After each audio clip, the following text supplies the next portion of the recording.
Good morning, and welcome to Connections Radio Show, where we talk about ideas that matter. I'm glad you've made the connection and are with us today.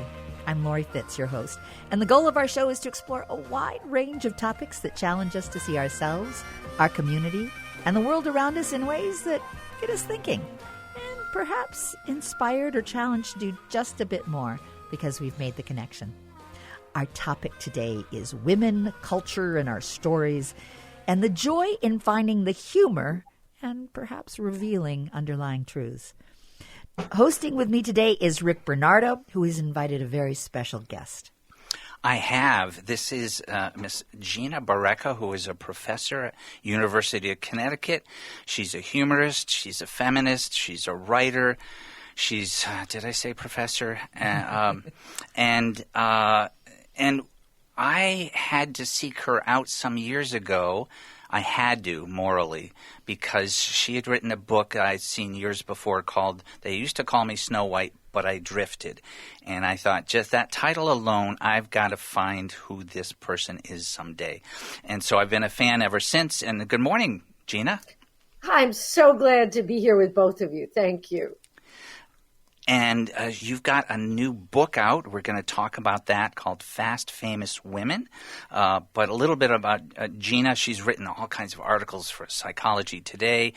She's always working, it sounds like, more than one book. This is the fourth book in a series about I can't say it without... About fast women. Fast women. We've got fast funny women. We've got fast fierce women. We've got fast fallen women. And now we have fast famous women. And I think there's some alliteration there because they also begin with the same letters, some of those words. So it's... plus literacy. So it's just, anyway, a little bit from the press release says in 75 brilliant new pieces of flash nonfiction, Fast Famous Women offers sharp, insightful, and delightfully necessary examinations of the often absurd, sometimes thrilling, and frequently crushing experience of being a woman in the public eye. It's not enough for a woman simply to be wildly talented or sublimely accomplished. After all, she must be fast in her rise and conspicuous in her ascent and utterly undeniable in her achievements. And yeah, that rings true, even though I'm not a woman of that gender. I have a question for you, Gina. Was some of this inspired by seeing Kamala go for the presidency, or had you started to write this before that? I'd started because there are 75. Thank you. And again, thank you both, Lori and absolutely, Rick, for being here, letting me be here with you. The idea for the book had started even before Kamala. But we have Geraldine Ferraro is one of the people that somebody wrote about. Sandra Day O'Connor is there along with Sonia Sotomayor and Ruth Ginsburg. That it's the larger context for what was going on as the book was coming out. Actually, the original publication date for the collection was in the fall, but along with the publishers and, everybody at Woodhull Press, we decided to wait because we thought the book would not get any attention at all during what was obviously going to be this sort of hellish landscape that we went through, if I can say that. Absolutely. And that, we decided to wait until spring, until Women's History Month, because we figured that one way or another, we would want to look for what's next. And some of us hoped what's next would be very different than what's next now. So that while Harris's campaign was not a direct inspiration for it, it's certainly everything about what she was doing is informed by the people who came before her that we talk about in the book. And obviously by, part of this book is for the people who are going to come after us and the women who came before us, because fame, as we sort of define it in this collection, there's, there are people that you've heard of and there are people that you haven't, or different groups of people haven't, so that we've got I'd like to think that everybody knows who Mother Jones is, but my students don't. Wow. And so they're, right next to Taylor Swift. Like you pick it up because you're looking for some people that you already know and you want to hear more about how people talk about them. But then, and I don't know whether either of you as experienced as famous broadcasters, do you remember Alison Steele? Oh, sure. Alison Steele. So one of who was the Nightbird, and would come on after midnight or around midnight in New York City radio stations. Yep. And so one of my students who was going into radio wrote about Alison Steele. Wonderful. As an influence, and she went back and listened to her archives and talked about how this was an early strong female voice in late and hearing her voice literally. Yeah, exactly. Yeah. And how she was inspired by that, and how it's to know your especially for women. And it's a book that I'm proud of its natural diversity. There are a lot of women of color in it.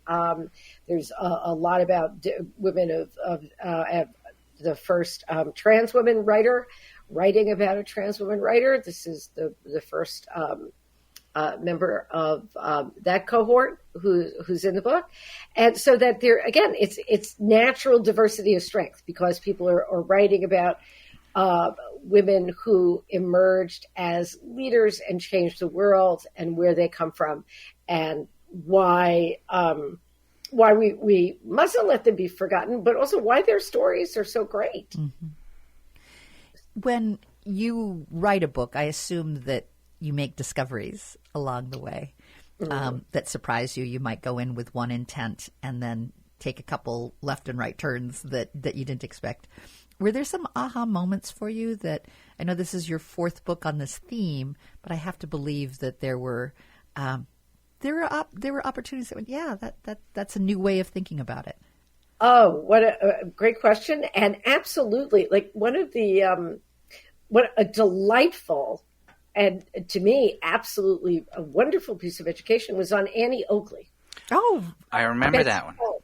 And Annie Oakley, the terrific writer, she's got a book that's coming out. It's Betsy Kellum, and her book is coming out. Conversations. She would be a treat for you guys to talk to, and she would, I'm sure, be a wonderful. She would love being here. But it's about Annie Oakley's.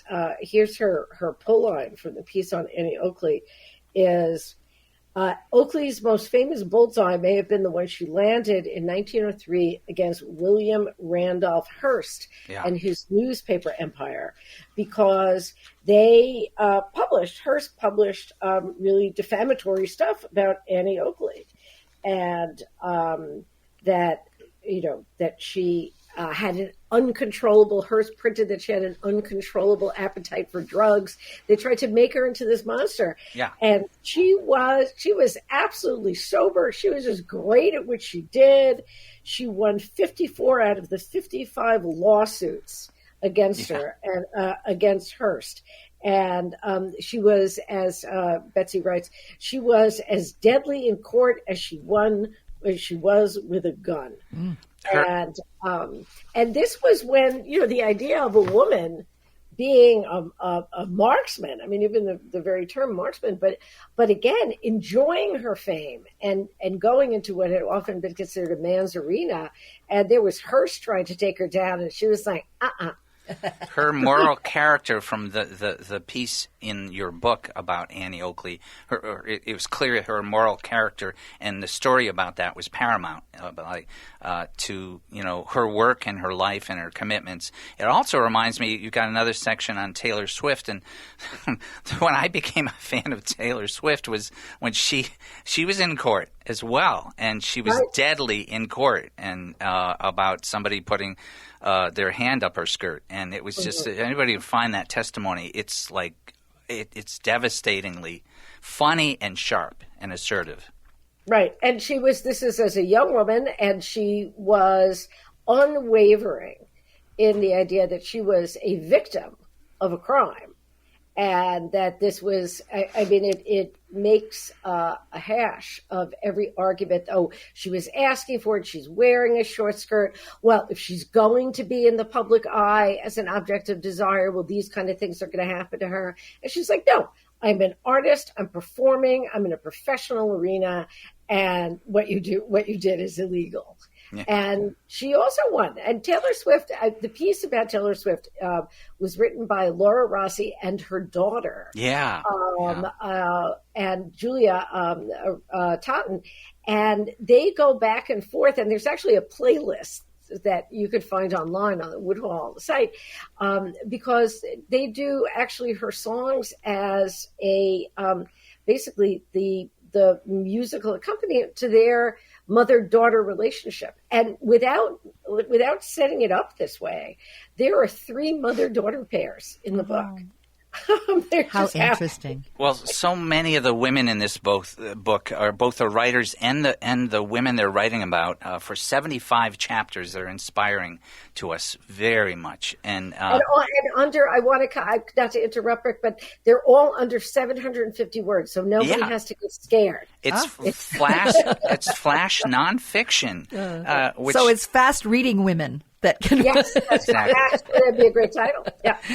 And with that, we do have to go, but I'm going to let Rick say his last bit. But we're just the website, GinaBarecka.com. Gina, Gina, Barecka with 2 R's, BARRECA.com. And Woodhall Press is the publisher, and there's a WoodhallPress.com aside from GinaBarecka.com. Go to those sites. And thank you for joining us on Connections Radio on AM 950. We'll be right back. Good morning. I'm Lori Fitz, your host, and welcome to Connections Radio Show, where we talk about ideas that matter. And I'm glad you've joined the conversation. Our topic today is women leaders and their stories. And we'll be finding some humor and perhaps some underlying truths as well. Hosting with me is Rick Bernardo, who has invited a very special guest. I am Rick Bernardo, and we are being joined by Gina Barecka, who's a professor at University of Connecticut, a humorist, a writer, a feminist, an expert in a lot of places, in a lot of fields, and we love having polymaths on our show, which is not a word that comes up that often at dinner. But you are definitely one. And she's got a new book in the series of Fast Women, the Fast Famous Women, and it's got 75. I actually counted. Did you know there's 75 chapters in this thing? Gina? But they're all 750 words or less, so it's like a little good essay. Yeah, absolutely. Right. Yeah, like one of those necklaces that has those little things you could just pop it in your mouth and chew on it. What are those called? Smart Tart necklaces? They used to be edible. They don't do that anymore, you know. It's coming again. Is it? Yeah. Necklaces no. But I do remember those, yes. Yeah. So that's what it's like. Anyway, and the last words for your introduction to the book says, you say, because women who achieve public acclaim and fame are necessarily insubordinate, interesting, and unnerving, we know reading this book and when talking about this book, we're in the very best of bad company. And I love that. Yeah. And so did you have an idea before the book was completed compared to after the book was completed that was kind of radically different than how it turned out? I mean, because it's just got to be like parts of a puzzle, and once it's done, it's like, whoa, now look at it. Yeah, absolutely. And this was more, the other books are a combination of people who I've been very fortunate. I mean, Jane Smiley starts this book, right? And Smiley, who wrote, won the Pulitzer Prize, wrote 1,000 Acres, wrote a great academic, really funny book called Moo, about being at like UConn is, a land grant college, like University of Minnesota, like University of Iowa. And so she's very funny. And so she's written for 3 out of the 4 books, Jane. And when I didn't, I felt like I was asking her too much. This is a very busy person. Her new books, she's a brilliant author. And And when I contacted her for this one, and she said, "Can I really write about anybody you want?" And she said, "I said, absolutely. You can do anything you want. You want to make it like a little pop-up thing? We'll figure out how to do that." And she wrote about Jane Lynch, the actor Jane Lynch, who she said she wants Jane Lynch not only because they share the first name, but to play her in the movie of her life. It's a hilarious piece, and she's really trying to talk Jane Lynch into doing this. And you'd have to play me across 4 husbands at these different ages. You'd have to get my St. Louis accent, this nasal flat. One of her horses insists on playing herself in the film. I mean, it's terrific. And then in one of those wonderful moments of circularity, one of my former students who had recently just come back from a Fulbright in Albania asked if she could write about Jane Smiley as her famous woman. Because when she first started to read Smiley's work, it changed her life.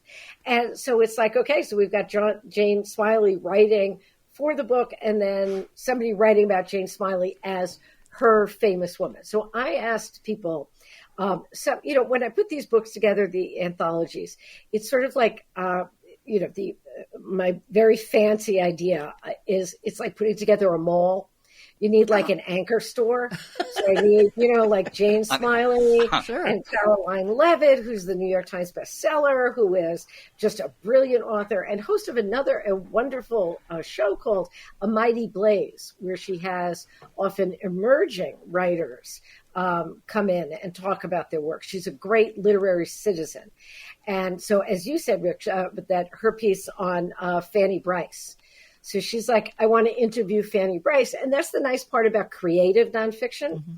So these people are writing letters to dead people. They're in conversations with people they never met.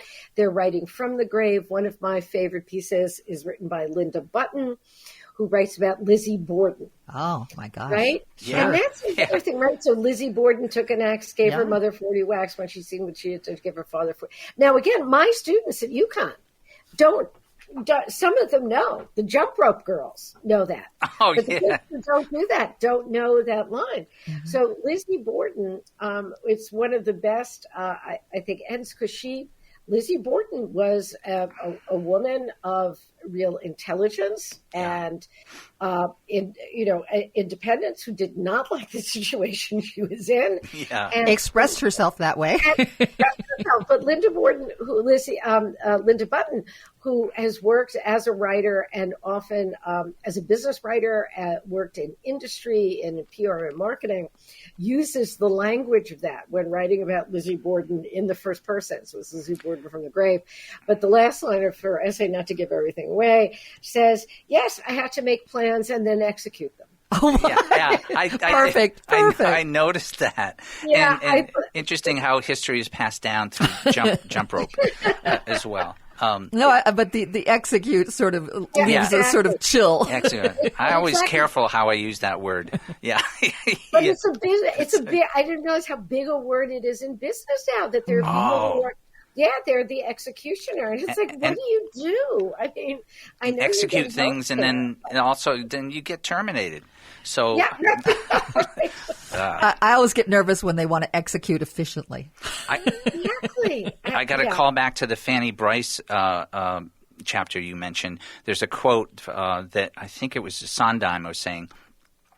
Fanny Brice was written by, it was Caroline Levitt, is that how you say it? Yes, Caroline Levitt. Yeah. Never hold back, Fanny Brice says. You've got to always be fearless. Don't hurt people, but don't care about what they think either. As Sondheim says, don't worry so much about being nice, which is different than being good. I think that's awesome. Yeah. And I think that that's a really big distinction because, being nice is following the rules. And even nice, you think about the use of the word nice going back to the 17th century, it's like the word fine. It just meant attention to detail. It didn't have a moral value. It's substantial. It doesn't go that deep necessarily. Right. But sometimes nice is used as a control. Be nice. Yeah. Yes. And how you're supposed to behave fits within that Right. Slim. Where you have to Yeah, absolutely. Where you're not being, again, good out of something that's going to sustain, again, to go back to your show, a connection between people. Yeah. But that's going to follow the rules.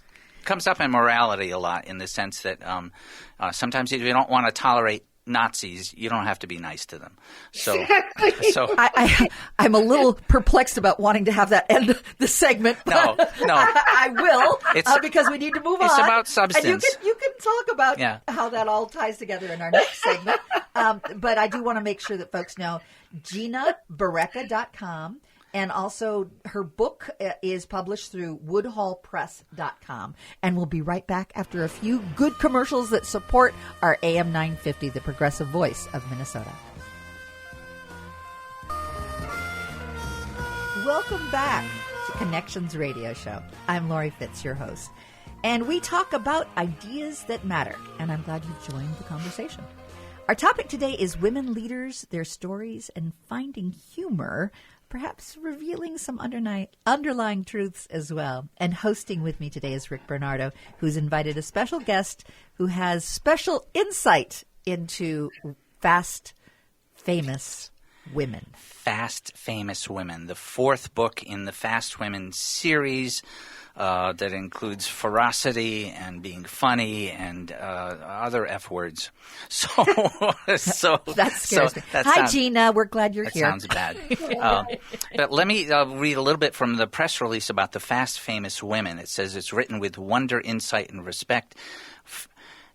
Talking about famous women from Taylor Swift, Mary Shelley, Annie Oakley, Shirley Chisholm, and Lizzie Borden.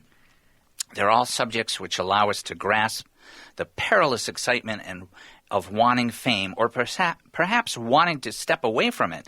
To be a woman in the spotlight is to walk a tightrope to balance on the narrowest of beams, where every misstep or excess is magnified and every achievement is fraught with the potential for ridicule or resentment. So there is that tension in just about every chapter in a very different way, Gina. Welcome, Gina Barreca. We're glad you're here. I'm so glad to be here. So glad to be in conversation with both of you. It's always such a great time. And I come away with ideas from this, from our conversations. It's wonderful to talk to both of you. I'm so glad to hear that.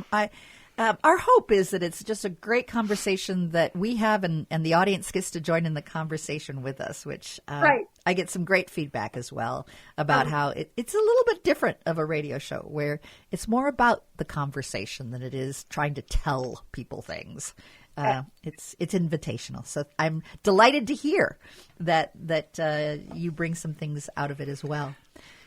Absolutely. Well, and this is what, not to hitch my wagon to your star, but it does, that's what I want to do with these books. It's like when I invite writers to be in it, or when writers approach me about submitting ideas, I say it's like a dinner party. Mm-hmm. It's like having a dinner party with 75 people at the table, and with 75 women writers, there are going to be people out smoking on the balcony and having martinis. Uh-huh. There are going to be people huddled in the corner near a small fire, drinking tea from flasks, and which really just do contain tea, and having a cozy conversation. There are going to be women who have the music turned up. There are a lot of people writing about music in this. So we have a wonderful piece on Nancy Wilson, again, being the background to somebody's life, Sharon Bailey, who's a journalist, and Patti LaBelle is in here. I mean, we've got, as well as Taylor Swift, so you've got lots of different people, the way that they're inspired. But this book, particularly, the other books have been like that too, the other three collections that you were kind enough to mention. But, and the books are available anywhere. They're distributed, it's not a self-published book, so you can buy them. God help me, you can buy them at Target. You can get them. You can get them at your local independent bookstore, which is what, of course, I hope you do. But you can get them in Walmart. So or they'll order it for you. And I was thinking of you with the commercial that came on about a small bookstore that's a support that supports us, and how they framed it as like reading can really be helpful during these difficult times. I love this. I was looking. I want to go to the unsettling shelf. Yeah, right. Or the unnerving shelf. I mean, I'm actually teaching a course this semester on horror and literature, and it's been cathartic for everybody. I mean, it's really it takes your mind off stuff. Anyway, but and perhaps your book is cathartic for women too. I think it's cathartic for women and for men. Yeah. I mean, to see this is not you don't have to show your your DNA pass when you come out into the paper. All of these. But all this has 150 people at the party because not only is it the writers, but it's who they've chosen to write about. So this is a even bigger gathering, so that you have, Dolores Huerta, talking to Simone de Beauvoir, who's talking to Margaret Sanger, who's, talking to Golda Meir. I mean, so you've got all of these, wonderful places. One of a great writer named Niamh Emerson, who grew up in Ireland, has an essay on Queen Maeve of Ireland, and that she went as a child. Her family would go up, and this is where they would picnic. And so Queen Maeve was this warrior queen. I mean, she is buried standing up, so that she is ready for the next fight. Right, that she is buried standing up, facing Britain. So that if Ireland is again threatened by Britain, but one of her lines where, so that Maeve, one of the things that Niamh writes is, Maeve had several men in her life and at one point made it known that her mate should be without fear, meanness, or jealousy. And then Niamh writes, ancient mythological queens, they're just like us. Wonderful. But the interesting part is that you read about these women who, and you read about most of the writers, say something about their childhoods or their personal lives, the women under discussion, and you realize that they aren't just like us. That they did not like, they weren't born famous, or even if the ones who were born famous. There's a great interview as if Eleanor of Aquitaine were being interviewed like by a women's studies class. Right, or at a women's studies conference, and people are saying, well, you were the daughter of this, and you're like, she's like, I'm sorry, but I thought being in 2024, when the book first was copyrighted, 2025, I didn't think I'd be asked questions about who my father was, who I'm having sex with. It's like, what's wrong with you people? Why are you asking me? And I thought that is exactly what we do, because we know Eleanor of Aquitaine much more through, where she was situated in terms of the hierarchy of power at the time, which was decided by who her father was and what men she had in her life. But the great character of Eleanor Aquitaine, as the writers who came up with the essay decided, it's like, no, I want to talk about the important things in life, which are my military strategy, my writing of poetry, my vision of the world, and what I need you to go out and do, because you had privileges that I didn't have. What's wonderful is you talk about each of these women and the sense of them being at a party and gathering all of them. I also flashed to it's somewhat the modern version of The Great Gatsby, only it's the Great Gina party. Yeah, there you go. I hope to have a better ending. Yes. Well, but that's because it's the Great Gina party. It's a different book. It's a different book, but it has the same sort of party concept of bringing all sorts of characters together. It's the idea, like your show, it's the idea of a gathering. It's the idea of having a lot of different voices come in and realizing from all these different perspectives and through time that we come back to the essential parts of life. And as Rick suggested, that they come back to ethical choices. They come back to how do we best live in the world that we have, respect the honorable parts of history that have put us here, understand and are informed about the dishonorable parts of history so that we do not repeat them. And how do we pass along a world that will that remember how it was built, that understands that the conversations have been going on for 10,000 years, but that keeps the conversation at its best so that it doesn't descend into bitterness, anger, and a rehearsal of platitudes from people who are already entrenched in their own, fenced in ways of thinking, but that can speak across different ideas or perspectives. And we talked earlier about how it impacts both men and women. And I know there was a particular passage that Rick was moved by. Yeah, and this relates to what I was going to also say about what you were just saying, Gina. You're talking about a way to be powerful in a way that's not controlling or just trying to manipulate or having an agenda. It's truly spiritually powerful. It's morally powerful. It's inspiring. When we are a certain way in the world. And there's this conversation I'm hearing throughout your book between ancestors and future generations. And that can only happen at this deeper level of inspiration. One of the women in the book is Maya Angelou. Yes. And that chapter just resonated with me. It was just about really sitting next to her on the plane. Right. But I remember a friend of mine that we had on the show actually arranged a concert with her and her son, Guy Johnson, one time. Years ago. I'm dating myself, but somebody has to. And she sang, she read poetry, she had conversations with her son about what it means to have a meaningful life. Afterwards, I got to sit with her, and she held my hand for, I don't know if it was two minutes or 2 hours, because I was in a trance the whole time, and she was looking at me. I can't remember what she said, but I'm still spiritually scarred in a good way from that. I'll never forget it. So just sitting on the plane next to her, I can imagine, I could hear the same voices as the author in that chapter. It's wonderful. It's Leanne Lord, who's a stand-up comic. Yeah. And so she's brilliant. She's a Black woman. She actually tours with a group called Women of a Certain Age, and she's hilarious. So, and she writes the letter to Maya Angelou going, "My Maya," and going, well, it's disingenuous to claim Maya Angelou is mine, but don't we all kind of feel that way? Mm-hmm. And clearly, Rick, you do. That Maya Angelou is one of those people who, when you meet her or when you engage with her, it's like, that's my Maya. Mm-hmm. And so that she is, and she's like reacting to her like, oh my God, I'm sitting next to her. Oh my God, what do I do? And then she's going, Maya Angelou has a laptop.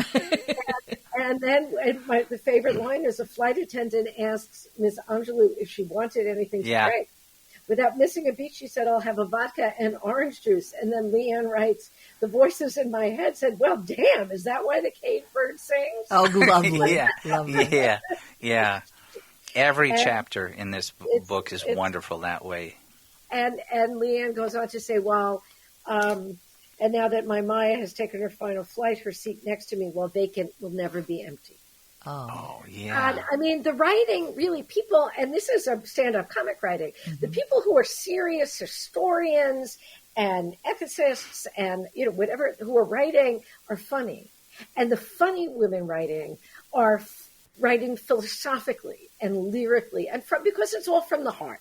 And both of you know that what is said or written from the heart is what matters. And we've talked about the connections between humor and truth on previous conversations, too. So that resonates all over the place as well. Yeah. And I'm looking forward to our next segment as well, about some of the ideas that you have for looking at maybe the next book.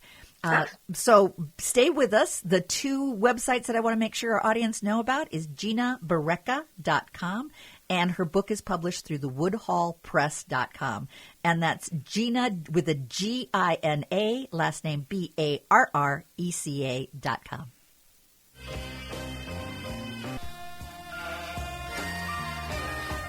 Welcome back to Connections Radio Show, where we talk about ideas that matter. I'm Lori Fitz, your host, and I am delighted that you joined our conversation today. Our topic has been looking at women, leadership, their stories, the humor and the philosophy, and the challenges women face, which is a great book to be reading now when you're feeling a little frustrated with the world you're in. Engage with women from the past and the present that can allow us to think perhaps in a new way and give us hope for the future. Hosting with me is Rick Bernardo, who has invited a very special guest. Gina Barreca, professor at University of Connecticut, humorist, feminist, writer in all kinds of ways, including her new book, Fast Famous Women. The previous book that we had her on for is Fast Fallen Women, which you can find also at bookstores. It's Fallen Women, but it's not even on the bottom shelf. It's right up there. So there's a whole series of books that are great, and she's working on all kinds of things in the future. Gina, what are you working on as well as always? You're always writing on social media as well. Yeah, I enjoy it. I mean, words are how I.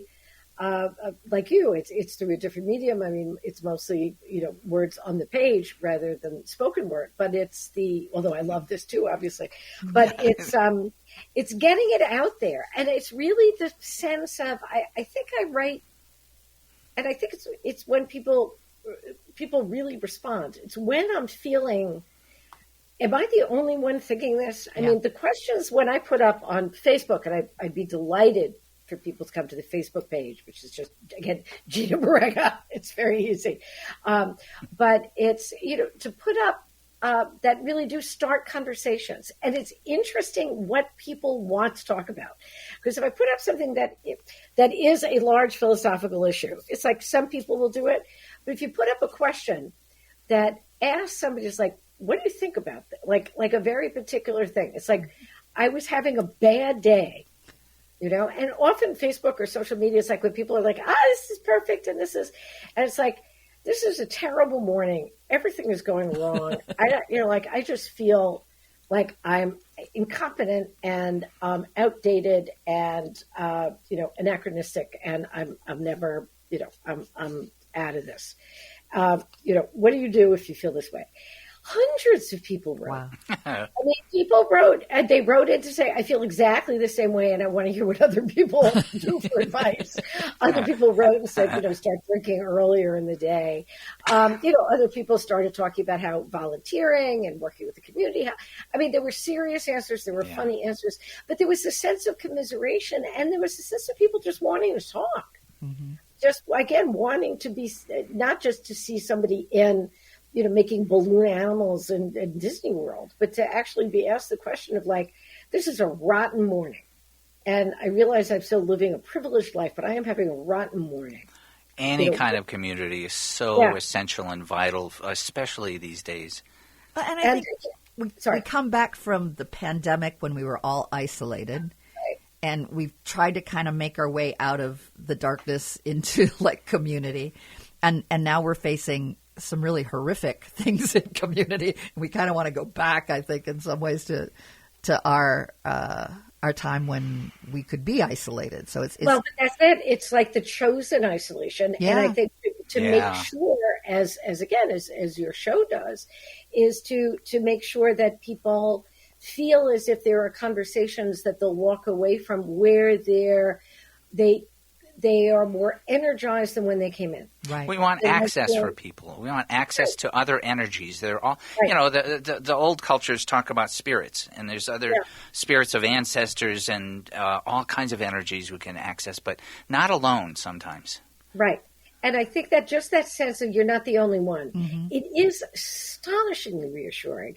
And finally, that is, I think, what the, Fast Famous Women and the books that I've written in the past. I mean, I wrote a book called Babes in Boyland that about being one of the first women at what had been an all-male college.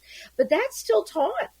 That's taught in memoir classes and classes on autobiography. Now I'm old enough to be there again, to give a historical context on what it was like to be an outsider, because the idea of the marginalized figures, and when simply being a woman was a marginalized figure, I mean, and then, but opening up the conversation for other people who have been, pushed to the wall, or, that it's still harder for them to get inside the gate. and you feel like you're breaking into a place as opposed to breaking out of it. You know, I vividly remember my first year. It's at the University of Virginia. It was the first year that women were allowed to go to the University of Virginia.